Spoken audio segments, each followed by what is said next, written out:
Hello friends, PTW के एक नए एपिसोड में आप लोगों का स्वागत है। दोस्तों, बांग्लादेश के प्राइम मिनिस्टर तारिक रहमान की इंडिया विजिट 23 और 24 अगस्त को होने वाली थी, लेकिन अब ये विजिट पोस्टपोन हो गई है। और बांग्लादेश फॉरेन मिनिस्ट्री के अनुसार कि India must create the propitious environment, और उसके लिए एक कंडीशनर बना दिया है कि भाई India must act expeditiously on the extradition of Sheikh Hasina. लेकिन ऐसा क्या है जो एक विजिट होने वाली थी और सडन उसमें जो बांग्लादेश के रुख में परिवर्तन आया है, तो क्या is there anything more than what meets the eye? आज हम इसी पर चर्चा करेंगे। दोस्तों, बांग्लादेश प्राइम मिनिस्टर तारिक रहमान की इंडिया तारिक रहमान इंडिया 2 दिन के दौरे पर आने वाले थे, वो 23-24, और उसके लिए ये कहने की ऑफिशियल लेवल पर भी काफ़ी प्रिपरेशन हो रहा था। लेकिन सडनली अब ये विजिट पोस्टपोन हो गई है। और यद्यपि दोनों ही साइड से बैक चैनल टॉक अभी भी चल रहा है, लेकिन we can not say with certainty that the visit will take place मैंने बिफोर ब्रिक्स समिट, क्योंकि तारिक रहमान को 2 इनविटेशन इंडिया की तरफ से निकले हैं। एक तो बायलैटरल विजिट का है और दूसरा Bangladesh chairs BIMSTEC.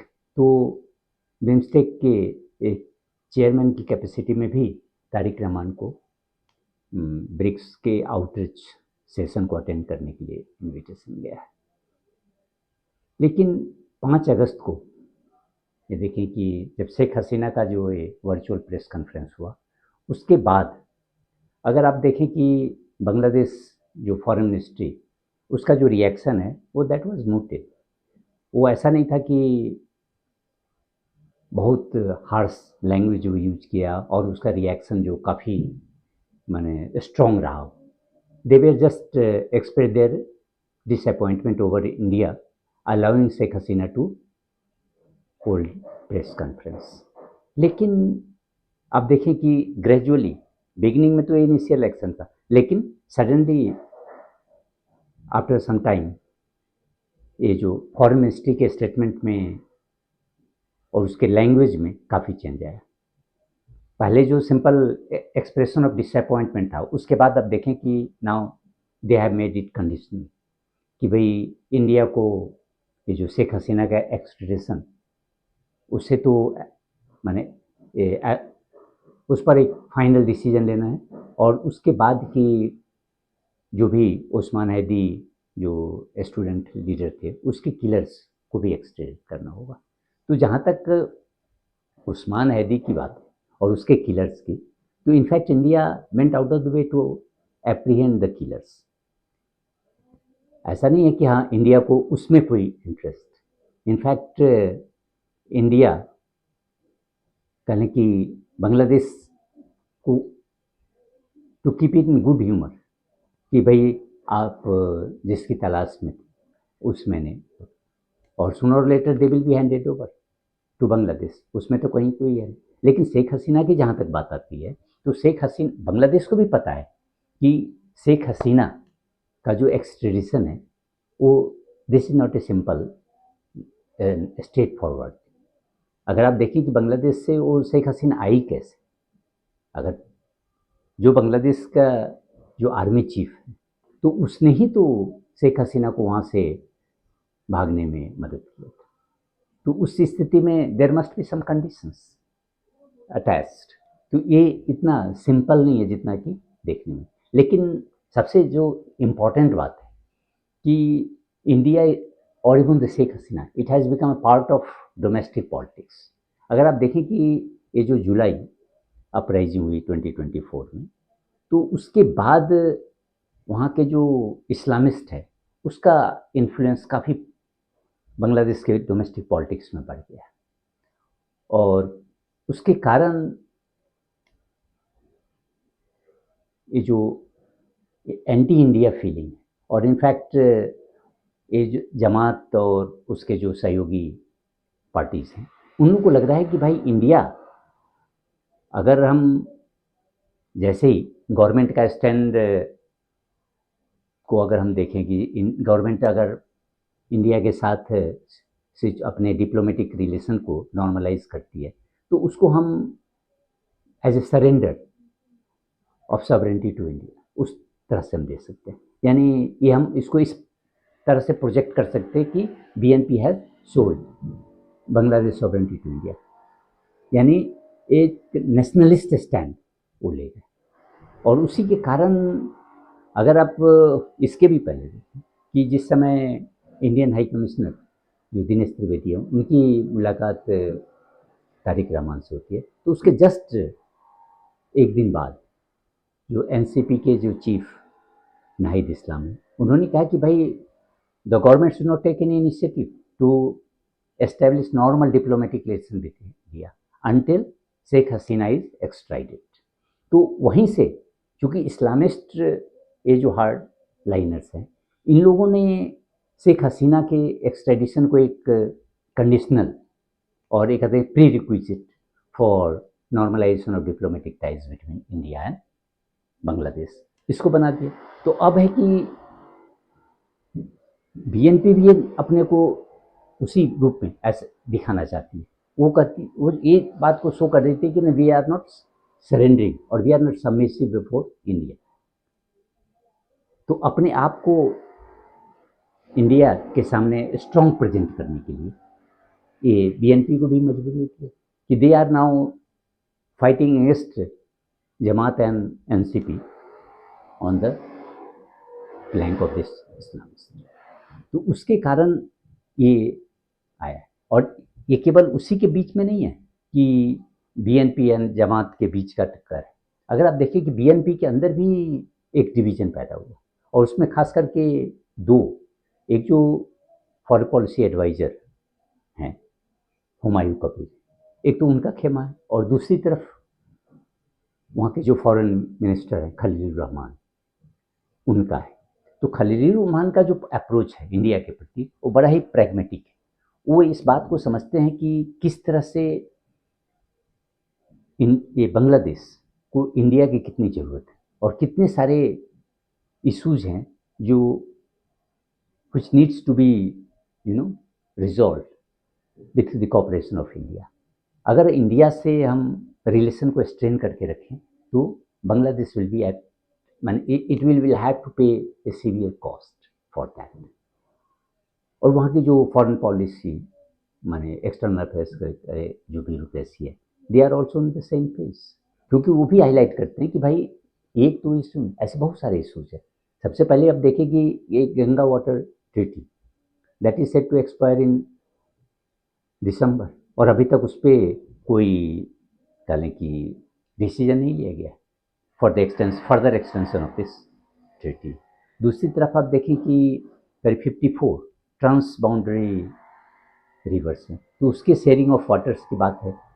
Illegal immigration ये जो है या कह लें कि फोर्स जो डिपोर्टेशन की बात आती है, तो ऐसे बहुत सारे इश्यूज हैं। उससे भी यदि कि आप देखें कि अभी जो वेस्ट एशिया क्राइसिस चल रही है उसके कारण बांग्लादेश में एनर्जी क्राइसिस पैदा हो गया और इस स्थिति में they are depending upon India and India is making it sure that Bangladesh gets enough diesel to keep the country flow. और वहाँ के जो to overcome the energy crisis थे, क्योंकि इतनी एनर्जी क्राइसिस है कि गवर्नमेंट ने एक कहने की रेगुलेटरी में रिस्ट्रिक्शंस यूज ऑफ इलेक्ट्रिसिटी पर ये करती है।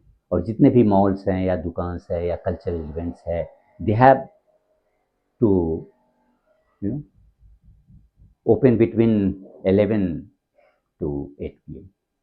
ये नहीं कि 8 के बाद भी आप अपने फंक्शन को जारी रख सकते हैं, ऐसा नहीं, स्ट्रिक्ट ऑर्डर है। तो इससे पता चलता है कि किस तरह एक एनर्जी क्राइसिस से बांग्लादेश जूझ रहा है और उसमें इंडिया सपोर्ट कर रहा है। अगर आप इंडिया की तरफ से देखें तो इंडिया ने बहुत सारे मेजर्स लिए हैं। अगर फ्रॉम द वेरी बिगिनिंग जिस समय से तारिक रहमान और बीएनपी इलेक्शन जीती उसी समय से, क्योंकि उसके भी पहले अगर बेगम जिया के फ्यूनरल में foreign minister S Jaishankar visit किए हुए थे उसके बाद इवन तारिक रहमान की जो सेरेमनी हुई, ओथ सेरेमनी, तो उसमें लोकसभा स्पीकर ओम बिरला गए हुए थे। उसके बाद भी अगर ब्यूरोक्रेटिक लेवल पर देखें तो there have been high level visits from both sides. वहाँ के जो director general of forces intelligence हैं, उसके चीफ इंडिया विजिट किए थे। उसी तरह अगर आप इंडिया के देखें कि रॉ chief Parag Jain had recently visited. तो ब्यूरोक्रेटिक लेवल पर तो issue almost it has been routine interaction, लेकिन पॉलिटिकल लेवल पे बात फंसी हुई है। और उसका सबसे बड़ा रीज़न जो है वो डोमेस्टिक पॉलिटिक्स। और डोमेस्टिक पॉलिटिक्स में होता है कि भाई between the two political parties तो है ही, इस्लामिस्ट और वर्सेस बीएनपी, और दूसरी तरफ विद इन द बीएनपी। जैसे बीएनपी में जो आप हुमायूं कबीर का जो कैंप था, they come closer to Islamist. उनका जो अप्रोच है वही नेशनलिस्ट, कि भाई Bangladesh should stand up to India. भाई वो इस बात को भूल जाते हैं कि बांग्लादेश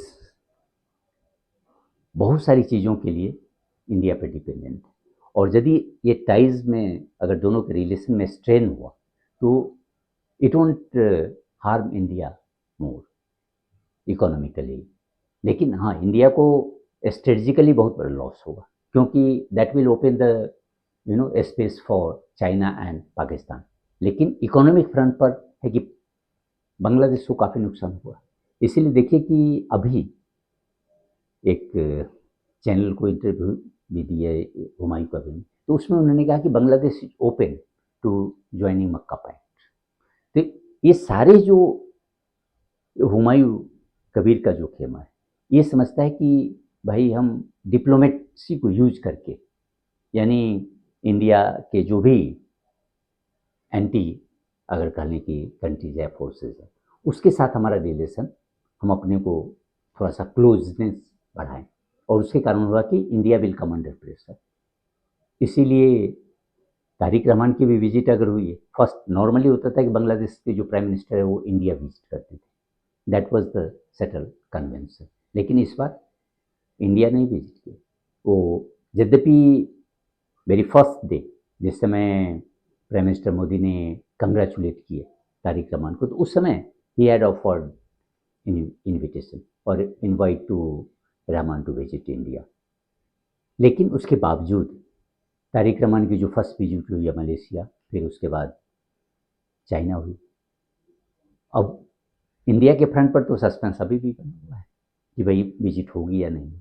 लेकिन तारिक रहमान को ये बात रियलाइज़ करना पड़ेगा उसी गवर्नमेंट को कि एक तो है कि भाई उसकी मजबूरी है। इनफैक्ट ये जो असिमेट्रिक रिलेशन है इंडिया और बांग्लादेश के, दैट इज़ द रियलिटी।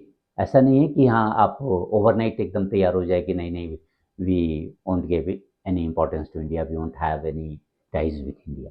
लेकिन इससे ये वैसे ही है जैसे कि आप अपने पैर पे कुल्हाड़ी मार रहे हो, यानी जिस, या एक पुरानी कहावत ना कि जिस पेड़ के जिस डाली पर बैठे हो उसी को काटना।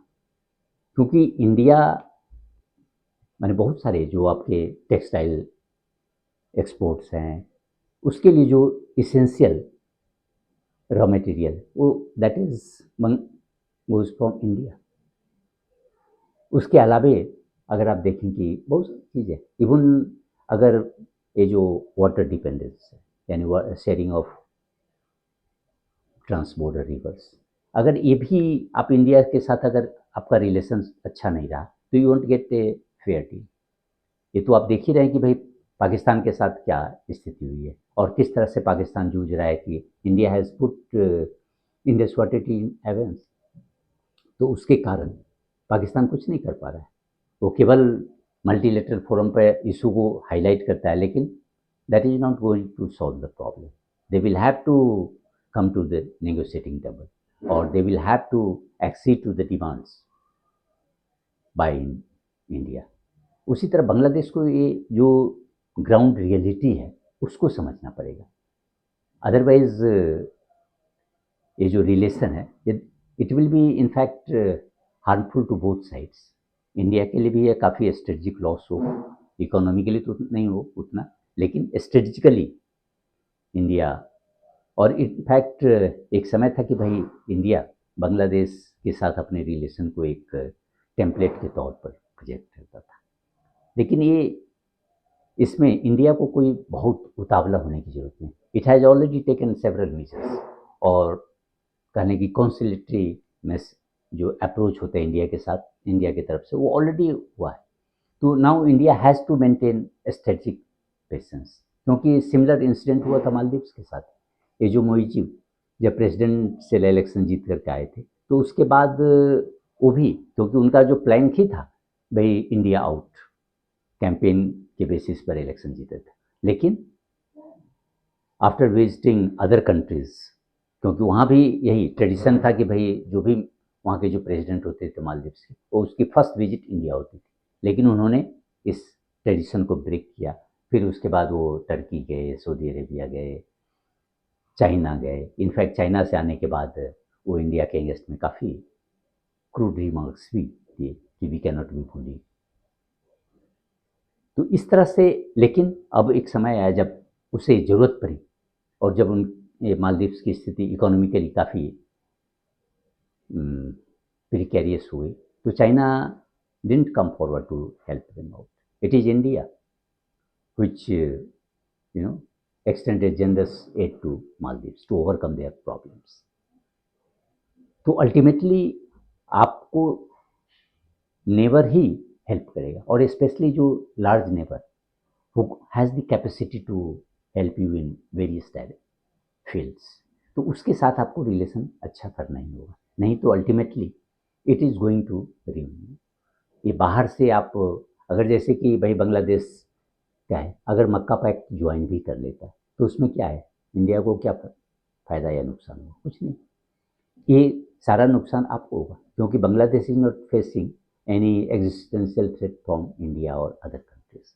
तो यदि आप ज्वाइन कर करके ये जो इकोनॉमिक रिसोर्सेज को वेस्ट ही करने जा रहे हैं और कुछ नहीं, उससे अदर कंट्रीज को फ़ायदा होगा। बांग्लादेश जो अभी बांग्लादेश फर्स्ट के डॉक्ट्रिन को प्रमोट कर रहा है, वो तो कहीं भी इसमें आता ही नहीं, आपका कोई इसमें बदलाव नहीं होने वाला।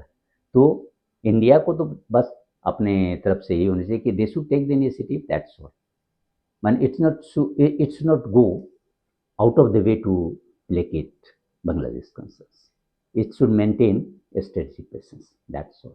बांग्लादेश को ये रियलाइज करना पड़ेगा कि भाई किस तरह से इंडिया के साथ जो अच्छे रिलेशन का क्या उन्हें डिविडेंड मिलता है, और ultimately they will have to work. अगर आप इस्लामिस्ट ये जो हार्ड लाइनर हैं इसको अकोमोडेट करने के चक्कर में रहेंगे, तो फिर ultimately you will have to pay the price, you will have to repent.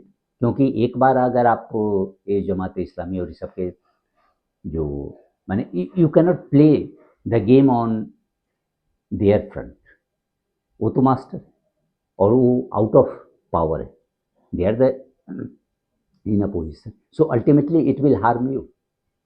तो इसीलिए बांग्लादेश को भी ये रियलाइज करना पड़ेगा, और इंडिया को तो बस मेंटेन करो, दैट्स ऑल। धन्यवाद।